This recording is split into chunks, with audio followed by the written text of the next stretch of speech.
এগুলো static post থেকে, আচ্ছা স্ট্যাটিক যে ক্যামেরা, যে ভেহিকল থাকবে, যে চেকপোস্ট থাকবে, সেখানেও ক্যামেরা কিন্তু রিমোটলি এখান থেকে রোটেট করানো যাবে, অর্থাৎ আমরা ক্যামেরা ঘুরিয়ে দেখতে পাবো যে চারদিকে কি হচ্ছে।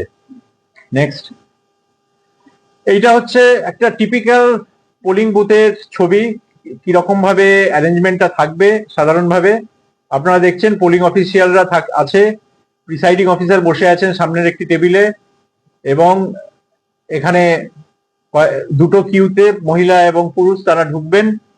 ভেতরে ঢোকার পর তারা যে ভোটার লিস্টে আইডেন্টিফিকেশন ইত্যাদি হওয়ার পর, আঙুলে ছাপ দেওয়ার পর, ভোটার রেজিস্টারে সই করার পর তার ইভিএমটা অ্যাক্টিভেট করে দেওয়া হবে কন্ট্রোল ইউনিট, সেটা আপনারা জানেন। তারা এবার ভোটিং কম্পার্টমেন্টে গিয়ে তিনি তার বাটন প্রেস করে তিনি ভোট রেকর্ড করবেন।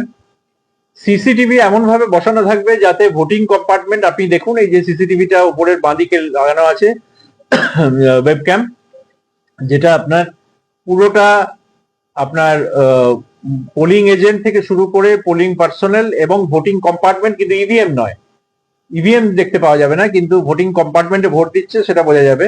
এই পুরো জিনিসটার নজরদারি থাকবে। এখানে একটা ক্যামেরা থাকবে সাধারণ বুথে, একটা ক্যামেরা থাকবে পোলিং বুথের মধ্যে, এমন ভাবে থাকবে যাতে ভোটারকে দেখা যায়, ইভিএম কম্পার্টমেন্টটা বাইরে থেকে দেখা যায়, পোলিং অফিসিয়ালদের দেখা যায় এবং পোলিং এজেন্টদেরও যাতে দেখা যায়। আর বাইরে আরেকটা ক্যামেরা থাকবে, যেটা বাইরে যে কিউ হয়েছে, যে লাইন দিয়ে ভোটাররা অপেক্ষা করছেন, সেটাও যাতে নজর রাখা যায়, যেখানে সেন্ট্রাল প্যারামিলিটারি ফোর্সের দুজন জওয়ান ননস্টপ থাকবেন এবং তার সাথে আমাদের বিএলও থাকবেন, যারা আইডেন্টিটি কার্ড পরীক্ষা করে দেখবেন। নেক্সট,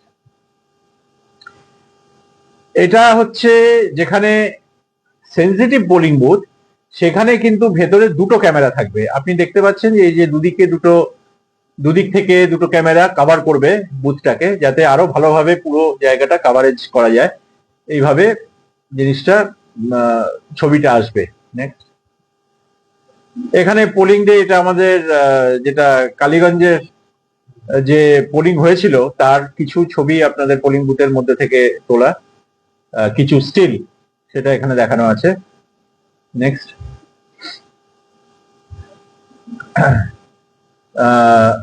এখানে যে কন্ট্রোল রুম হবে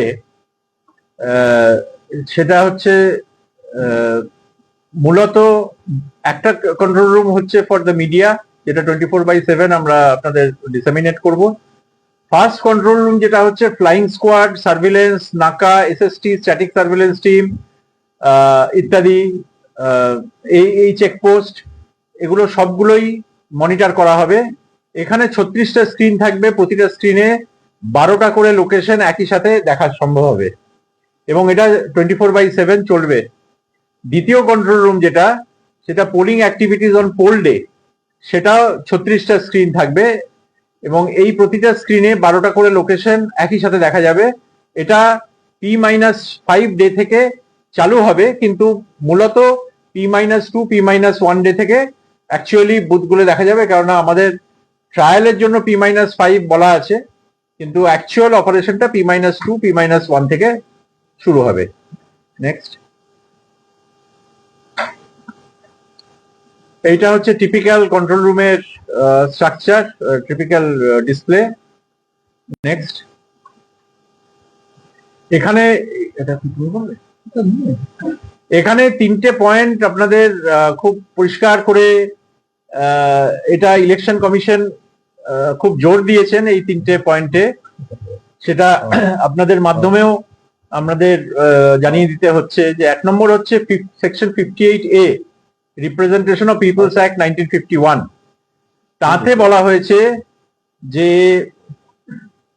যদি কোনো জায়গায় বুথ ক্যাপচারিং হয়, আমরা আশা করব সেরকম সম্ভাবনা একেবারেই থাকবে না যেরকম প্ল্যানিং করা হয়েছে, কিন্তু দুর্ভাগ্যবশত যদি হয়, তাহলে পোলটা ভয়েড ডিক্লেয়ার করা হবে, রিপোল হবে। এবং ইলেকশন কমিশন বলেছে যে যদি কোথাও দেখা যায় যে নিয়মের কোন রকম লঙ্ঘন করা হয়েছে, তাহলে একেবারে নিঃসন্দেহে সেখানে রিপোল হবে। দ্বিতীয় যে পয়েন্টটা, যে সেকশনটা আপনাদের রিপোল হবে।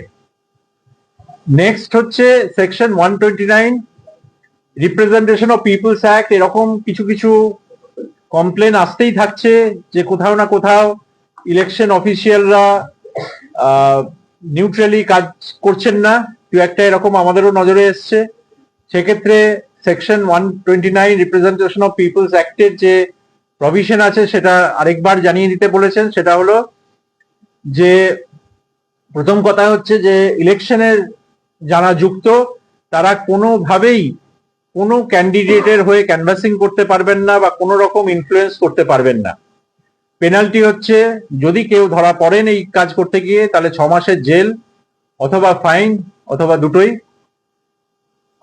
এটা কগনাইজেবল অফেন্স, অর্থাৎ কোনো ওয়ারেন্ট ছাড়াই পুলিশ অ্যারেস্ট করতে পারবেন। এবং এটার উদ্দেশ্য হলো যে ইনসাইডার রিগিং, যেটা মানে পোলিং বুথের মধ্যে যদি কোনো পোলিং অফিসিয়াল বা অন্য কেউ সংশ্লিষ্ট সেক্টর অফিসের কোনো লোক বা পোলিং এর সাথে যুক্ত অন্য কেউ যদি অসাধু কোনো স্টেপ নেয় বা কোনো ধরনের কাজ করে, তাহলে তাদের ডেটার করার জন্য সেকশন 129। নেক্সট 135A, এটা অত্যন্ত গুরুত্বপূর্ণ একটা সেকশন। সেটা হচ্ছে যে এখানে বুথ ক্যাপচারিংটা বলা আছে যে কাকে বুথ ক্যাপচারিং বলা হবে। প্রথম কন্ডিশন হলো ফোর্সিবলি টেকিং ওভার আ পোলিং স্টেশন, জোর করে পোলিং স্টেশন দখল করে নেওয়া। অর্থাৎ পোলিং স্টেশন দখল করে তার মধ্যে পোল প্রসেসটাকে যদি ভিসিয়েট করে, তাহলে সেটা হবে বুথ ক্যাপচারিং। যদি কোনো ফ্রি ভোটিং কে আটকানো হয়, অর্থাৎ লোকে এসছে ভোট দেওয়ার জন্য, সামনে দাঁড়িয়ে যাওয়া হলো, তারা ঢুকতে পারছেন না, ভেতরে গিয়ে অত্যন্ত বেশি সময় নিচ্ছেন যাতে অন্য লোক ভোট দিতে না পারেন, ইত্যাদি ইত্যাদি যে সমস্ত কমপ্লেন আমরা পাই মাঝে মাঝে, সেই জিনিসটা হচ্ছে প্রিভেন্টিং ফ্রি ভোটিং, এবং এটাও হবে কিন্তু বুথ ক্যাপচারিং এ সামিল। এইটা অত্যন্ত ইম্পর্টেন্ট। ইন্টিমিডেশন অফ ইলেক্টার্স, এটা আমরা আগে এইভাবে কখনো এমফাসিস দিইনি, কিন্তু এরকম কিছু কিছু কমপ্লেনও আমাদের কাছে এসছে যে যেখানে পোলিং বুথের থেকে দূরে কোনো একটা পাড়ায় কাউকে বা কিছু লোককে আসতে দেওয়া হচ্ছে না, ভয় দেখানো হচ্ছে, রাস্তায় আটকে দেওয়া হচ্ছে ইত্যাদি।